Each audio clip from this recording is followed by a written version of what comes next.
Okay, an interesting counterpoint to the apocalyptic literature and the apocalyptic reliance on God's cataclysmic consummation of history in order to dole out justice to the righteous and the wicked is found in the book of Esther.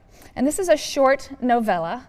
It's set in 5th century Persia. It was probably written in the 4th century, we think, but it's set during the reign of Xerxes, and there's no X in the Hebrew alphabet. This is Ahasuerus, which is Xerxes, and he was a 5th century Persian emperor from about 486 to 465.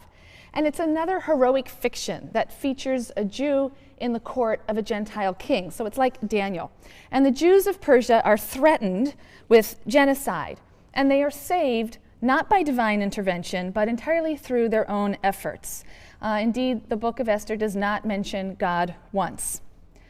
And the story revolves around Mordecai. Now, Mordecai is a pious Jew. He sits at the gate of the Persian king, Ahasuerus, or Xerxes, and his beautiful niece is also central to the story, of course. That's Esther, and he's adopted her as his own. There's a lot of comic irony in the story. It really is a fun read.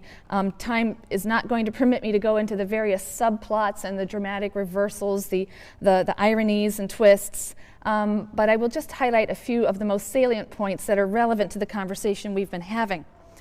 So when the Persian king divorces his wife, Vashti, because she refuses to appear in the royal diadem before his male courtiers, presumably in nothing but the royal diadem, Esther's great beauty commends her to the king, and she becomes queen. Now, her uncle Mordecai advises her to be discreet about her Jewish identity for safety's sake. He says in 2 verses 10 and 11, it says, Esther did not reveal her people or her kindred, for Mordecai had told her not to reveal it. Every single day, Mordecai would walk about in front of the court of the harem to learn how Esther was faring and what was happening to her. So a little while later, the king promotes a certain Haman the Agagite, to the post of chief administrator. And everyone in the palace gate kneels down to Haman as the king has ordered. Everyone, that is, except for Mordecai. And day after day he refuses, and finally the matter is told to Haman. This is chapter 3, verses 4 to 6. And when they spoke to him day after day, and he would not listen to them, speaking to Mordecai, and he won't listen to them, they told Haman in order to see whether Mordecai's resolve would prevail, for he had explained to them that he was a Jew. When Haman saw that Mordecai would not kneel or bow low to him, Haman was filled with rage, but he disdained to lay hands on Mordecai alone. Having been told who Mordecai's people were, Haman plotted to do away with all the Jews, Mordecai's people, throughout the kingdom of Ahasuerus. So Haman casts lots. The word for lots is Purim. So he casts lots in order to determine the date of the massacre, right, Purim. And then he offers the king a handsome bribe in return for permission to kill the Jews of the kingdom. This is chapter 3, verses 8 through 11, and listen to the rationale that's proposed. He says to the king, "There is a certain people scattered and dispersed among the other peoples in all the provinces of your realm, whose laws are different from those of any other people, and who do not obey the king's laws, and it is not in your majesty's interest to tolerate them. If it please your majesty, let an edict be drawn for their destruction, and I will pay 10,000 talents of silver to the stewards for deposit in the royal treasury." Thereupon the king removed his signet ring from his hand and gave it to Haman, the son of Hammedatha the Agagite, the foe of the Jews. And the king said, "The money and the people are yours to do with as you see fit." So he provides a rationale, and he also provides a good bribe along with it to get this edict. So this edict goes out to every province to destroy, massacre, and exterminate all the Jews, young and old, children and women, on a single day. This is to be the 13th of the month of Adar. Jews everywhere begin to fast and weep and wail. They mourn, they wear sackcloth and ashes. And Esther sends to Mordecai for an explanation of the commotion, right? She's somewhat sealed off here in the harem and doesn't quite know what's going on. So he sends a message informing her of the decree, and he urges her to appeal to the king and to plead for her people. And Esther hesitates, partly because to appear unbidden before the king carries a penalty of death. And Mordecai responds with this message. This is Esther 4, 13b and 16. "Do not imagine that you, of all the Jews, will escape with your life by being in the king's palace. On the contrary, if you keep silent in this crisis, relief and deliverance will come to the Jews from another quarter, while you and your father's house will perish. And who knows, perhaps you have attained to royal position for just such a crisis." And then Esther sent back this answer to Mordecai: "Go assemble all the Jews who live in Shushan and Susa in Persia, and fast in my behalf. Do not eat or drink for 3 days, night or day. I and my maidens will observe the same fast. And then I shall go to the king, though it is contrary to the law, and if I am to perish, I shall perish." So Mordecai went about the city and did just as Esther had commanded him. It's a very tense scene. Esther approaches the king, and he has, you get a signal. He raises his scepter or not, and to accept you or not. And in this tense moment, he permits her entry, and he offers to grant her every request. And so she asks that the king and Haman attend a banquet that she's preparing. And at Esther's request, at Esther's banquet, the king offers to grant Esther any request that she might wish to make. And so her request is stated in the following terms that show her loyalty to her people.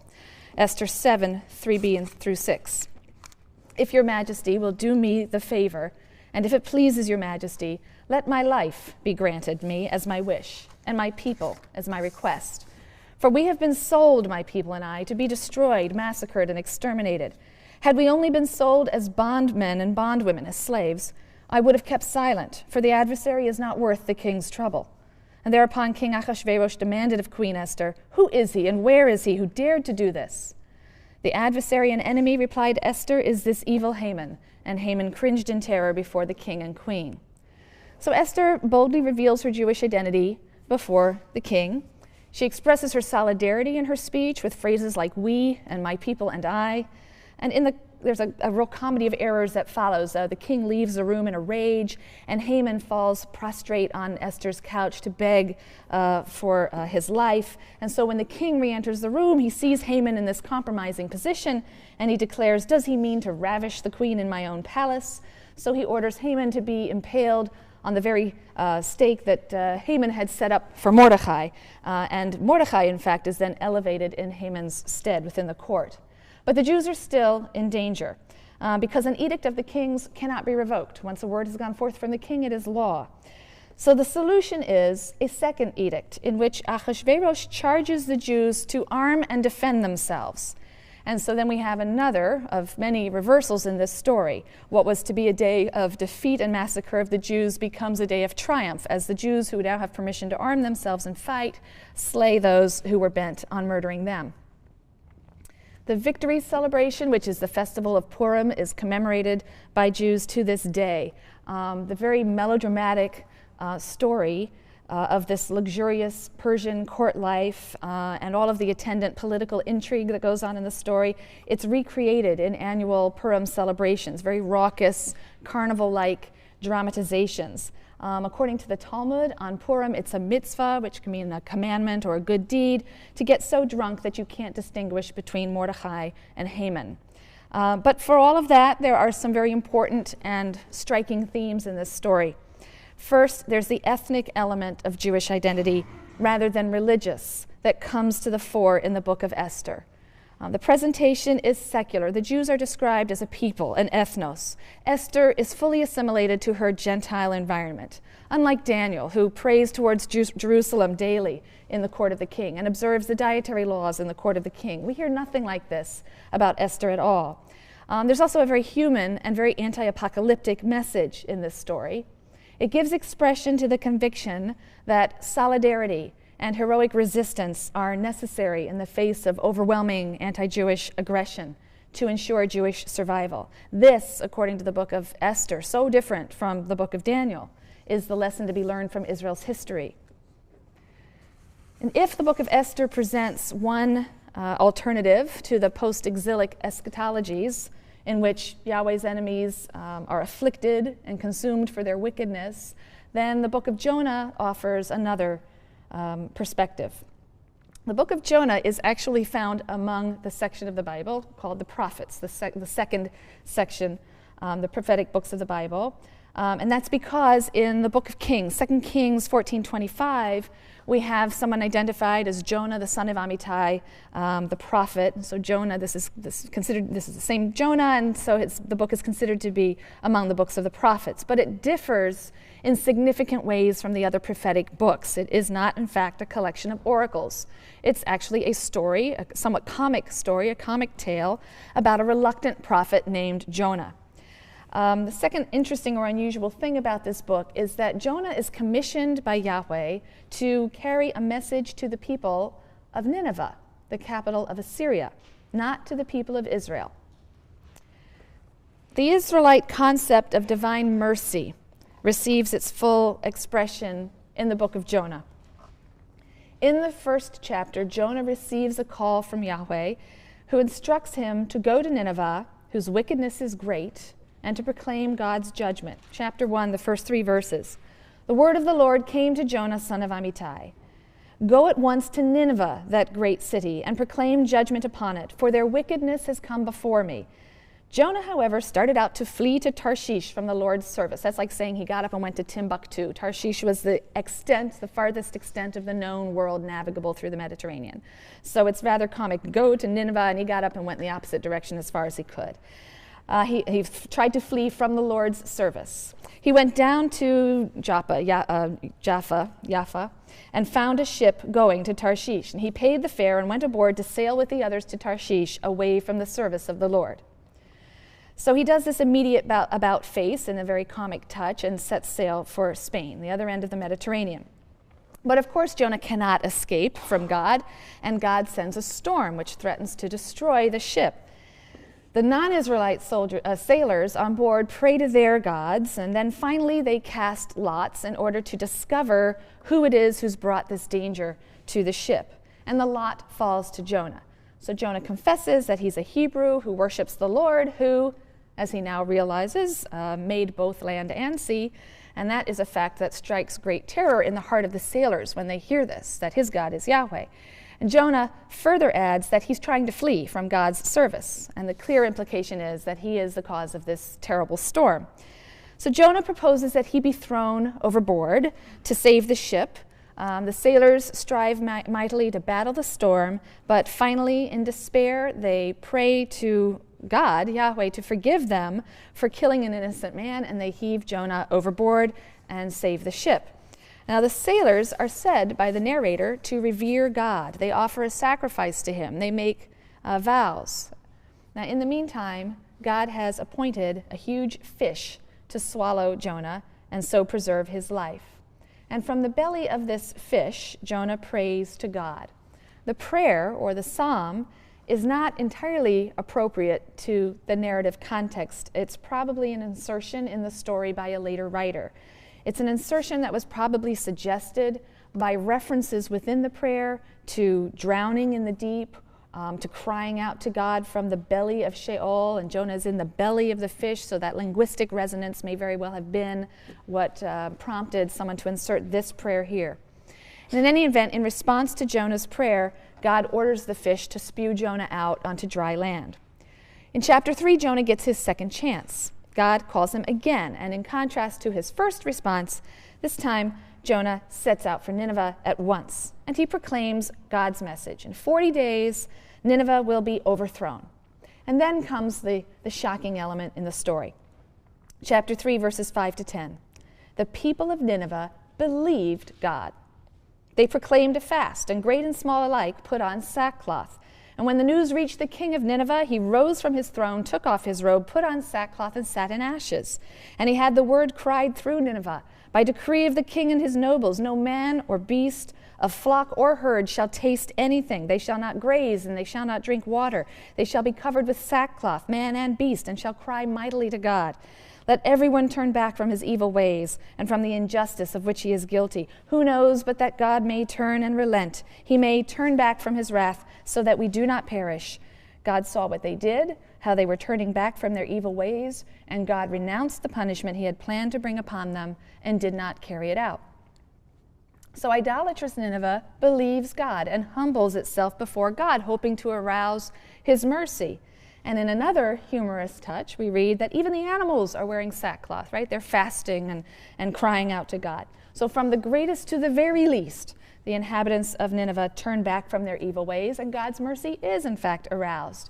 The Assyrians are spared, and Jonah is furious. Chapter 4, verses 1 through 4. This displeased Jonah greatly, and he was grieved. He prayed to the Lord, saying, "O Lord, isn't this just what I said when I was still in my own country? That is why I fled beforehand to Tarshish, for I know that you are a compassionate and gracious God, slow to anger, abounding in kindness, renouncing punishment. Please, Lord, take my life, for I would rather die than live." The Lord replied, "Are you that deeply grieved?" Jonah doesn't respond. He just leaves the city to sulk. And his complaint seems to be twofold. If you're going to punish the wicked, then just punish them. They deserve it. And if you're planning to spare them, then just spare them and don't waste my time with messages and oracles. But the stronger problem for Jonah seems to be the lack of punishment for the wicked. Jonah's indignant that the Assyrians didn't get what they so richly deserved. And didn't I say this would happen? You always forgive. You're this slow to anger, compassionate guy. You always repent. The wicked are never punished. I'm fed up with the way you do things, God. Your mercy perverts your justice. And some things ought not to be forgiven. People must be held to account for their evil actions. How can God not do justice? Jonah sits in a little booth that he has constructed, and God causes a leafy plant to grow over him, providing shade and saving him from a good deal of discomfort. And the plant is to be the source of a final lesson for Jonah. Jonah 4, 6 through 11. Jonah was very happy about the plant, but the next day at dawn, God provided a worm, which attacked the plant so that it withered. And when the sun rose, God provided a sultry east wind, and the sun beat down on Jonah's head, and he became faint, and he begged for death, saying, "I would rather die than live." And then God said to Jonah, "Are you deeply grieved about the plant?" "Yes," he replied, "so deeply that I want to die." Then the Lord said, "You cared about the plant, which you did not work for and which you did not grow, which appeared overnight and perished overnight. And should not I care about Nineveh, that great city, in which there are more than 120,000 persons who do not yet know their right hand from their left, and many beasts as well? How can Yahweh not be compassionate? For even the most evil of peoples are no less his creation that he has cared for than precious Israel. And if they will only turn to him in humility, he'll wipe the slate clean. He'll show compassion and forgive. It is only human to long for the punishment of the wicked, but God longs for their reformation, their turning. The date of the book of Jonah really can't be ascertained, and you will hear arguments in both directions. Many scholars date it late. Others suppose that the story is at least at base an old story. Nineveh appears as another Sodom, basically. It's a story that is in keeping with that older Torah tradition in which it's assumed that God punishes non-Israelites or other nations for immorality, but not necessarily for idolatry. The Gentile sailors even who worship others are not necessarily punished, and in fact it's said that they revere God and they're reluctant to throw this man overboard. Other nations are not obligated in the view of this book, as in the early traditions of Genesis, to accept monotheism, but they're bound by a certain basic moral law, maybe the moral law of the Noahide covenant, and it's for this that God has decreed punishment. So the theme or the basic problem in this short book is the problem of God's justice versus his mercy. And Jonah is a champion of divine justice. He believes that sin should be punished. He's outraged at God's forgiveness. But Jonah learns that a change of heart is enough to obtain mercy, and that the true role of the prophet is perhaps to move people to reformation and turning. What must have been the reception of this book in the post-exilic period? Again, not knowing exactly when it was written, we can imagine, however, in the manner of a canonical critic, how it might have been perceived by people in the post-exilic period for whom it would have become canonical. The very idea of a prophet being sent to Nineveh, the capital of the hated Assyrian Empire, the home of the people who had destroyed the northern kingdom of Israel and the 10 tribes of Israel in 722, dispersing those 10 tribes forever. The nation that had then laid siege to Jerusalem and exacted tribute from Judah for many years. This must have been startling. And ultimately, then, this book would represent a strand of thought in post-exilic Judah that differed very much from the eschatological fervor that delighted in fantasies of the destruction of Israel's enemies, such as we found in Joel, and as would be featured later in Daniel, and in post-biblical apocalyptic literature, most notably the Christian book of Revelation. The book of Jonah reminded Israel that the universal God is desirous of the reformation and the turning of all his creation, human and animal, and proposes that the Israelite prophet is called upon to carry a message of divine forgiveness to other nations, not just judgment, even those that have humiliated and despised God's chosen. So wittingly or unwittingly, we may never know, the author of this little satire fostered the post-exilic sense of Israel as a light unto the nations. This is an idea that we've already seen in some of the late prophetic writings. Just a few words of conclusion. The literature of the Hebrew Bible relates the Odyssey of Israel from its earliest beginnings in the stories of individual patriarchs worshiping a Canaanite deity, to its maturity as a nation forced by history to look beyond its own horizons and concerns. The Israelites were lifted up to become something greater than they could ever have planned. And they came to see themselves as God's servants to the world at the same time that they struggled and argued with their God and criticized themselves for their very human weaknesses and failings. And from another vantage point, the Bible can be seen also as an anthology that struggles against great odds to sustain a people's covenantal relationship with God. The contrast between reality and the religious moral ideal that good prospers and evil is defeated was a distressing and perplexing problem that occupied the biblical writers. The existence of evil, the suffering of the righteous, the defeat of God's chosen, all this seemed basically incompatible with certain fundamental monotheistic intuitions that God holds supreme power in the universe, that God is essentially good and just, and his providential care extends throughout creation. How can faith in such a God be upheld in the face of evil and suffering? Although all ancient cultures and modern cultures struggle with the problem of evil, it had particular poignancy for ancient Israel. In other ancient Near Eastern literatures, we find doubts about the existence of a moral order, certainly. But only in Israel does the question of evil touch on the very essence of God and the very foundation of religious faith.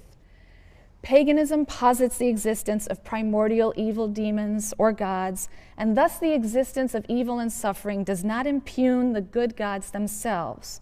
Later religious systems that grow out of the Bible will, in fact, increasingly posit demons or a devil, right? Second Temple Judaism, later Rabbinic Judaism, and most especially Christianity will posit some devil to account for evil in the world. Undeserved suffering, outrageous and frustrating as it might be, can then be explained, at least by the jealousy or the caprice of the evil angels or gods or the demons or devil who are indifferent to man's fate. But in biblical religion, there is no independent evil principle, and so undeserved suffering and rampant evil impugn the goodness and justice of God himself.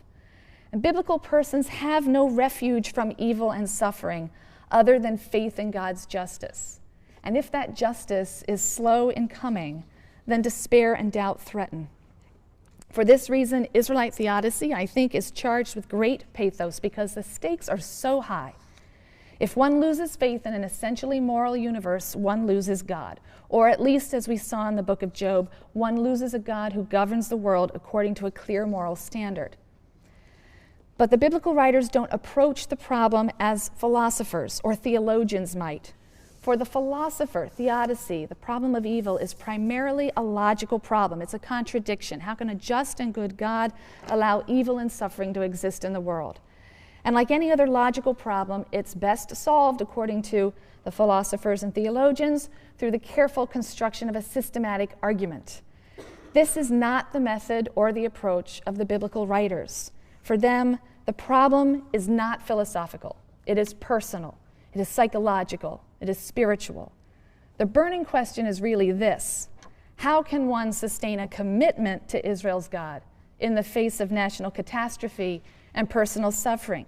How can one have the strength to embrace, to trust, to love this God, knowing that unpredictable suffering and chaos have struck and may again strike at any moment?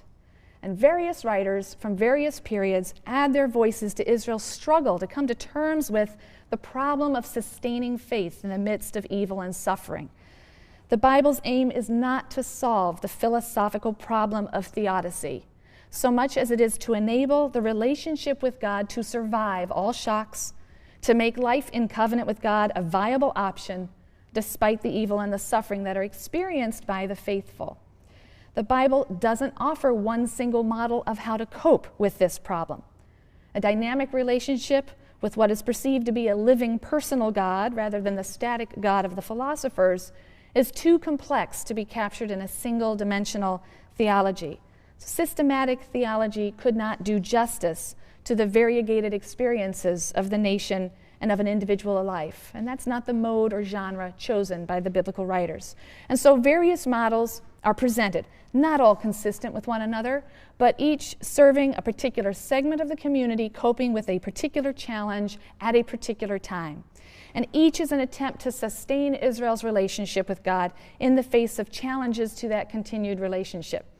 Biblical writers tell stories, and they interpret history in order to illustrate the many ways in which various individuals and the nation as a whole have managed to make sense of the covenantal relationship with God. And there's room for multiple models, multiple images of God and his relationship to Israel. And as modern readers of the Bible, we can only marvel at this unresolved polyphony in this ancient anthology. It's as if the rabbis who were later to canonize this collection saw the truth in the words of Kohelet, that to everything there is a season and a time for every purpose under heaven. And so they included books with very different approaches to the fundamental problems that faced the ancient Israelites and as human beings. So after 586, 587, 586 BCE, the Deuteronomist salvaged Yahwism from going the way of other defeated national religions by arguing that Israel had suffered not because God's promises weren't true, but because they weren't believed. And this enabled the Israelites to continue faithful to their God despite the destruction of his sanctuary, his chosen city, and his ruler. The prophets emphasized the moral and communal aspects of the covenant, without which all sacrificial worship was anathema. And so they unwittingly prepared the way for a worship without sacrifice in the diaspora and in later Judaism. The Psalms give expression to the deepest emotions of the worshiper, struggling with personal despair and anger or brimming over with joy and faith. Job gives vent to the outrage we feel over unjust suffering, while Ecclesiastes preaches existential pleasures as a solace for the vanity of all human endeavor. Ezra and Nehemiah confront the very real problem of assimilation and identity with a call to Israel to close ranks, while Jonah and Ruth remind Jews of the universal providence of their God and the power of repentance.